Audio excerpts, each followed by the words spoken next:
So hello students, so I'm here going to teach you a lesson in English and in Filipino language so that you could understand more your lesson. So let's start. So the most essential learning competency would be to compose a research report on a relevant social issue. So the first, the objectives will be to define and provide example of primary and secondary information. Next one is to differentiate primary information from secondary information, sources of information. Okay.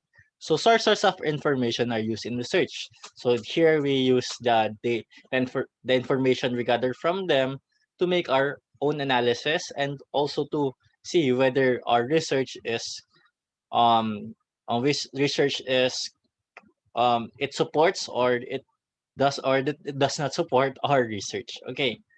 Now, primary source of information basically is a type of source that gives direct evidence or information about the people, events, or phenomena that someone is researching about. For example, if you want to research about martial law, then you can have interview about someone who experienced it, and that is direct from the experience of the one who experienced martial law.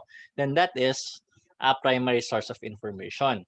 So basically, so in history, we have, for example, we have letters and diaries, photographs and video footage, official documents and records, and physical objects. Okay. Next one, in art and literature, we have novel, we have poems, we have painting, arts and installation, films, and performance. We have in communication and social studies, we have interviews, recordings of speeches, newspapers and magazine, and social media posts. For example, yung mga newspapers na tig-publish nung araw na nangyari yon, yung tig-researchan nyo.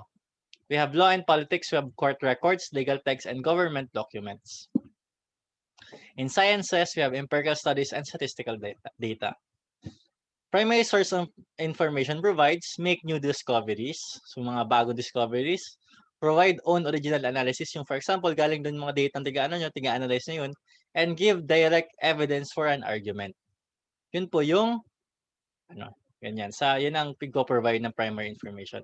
Next, secondary is anything that describes, interpret, evaluates, or analyze information from primary sources. So, nag-describe na. So, yung primary information, tig-describe na, tig-interpret na, tig-evaluate na, tig-analyze na. Okay, example. For example, books, article, documentaries that synthesize information, tig-summary na.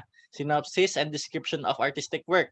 Encyclopedias and textbook that summarize information and ideas. Reviews and essays that evaluate, interpret something. So, yung mga journal articles na binabasa natin, example po yun ng ng secondary information kasi may interpretation na. So when do you use it? We provide background information to support or contrast arguments with other ideas, just like I was saying before, kung susuporta ba or nagko-contrast ba ng mga sa sarili mong ideas or sa ideas ng iba.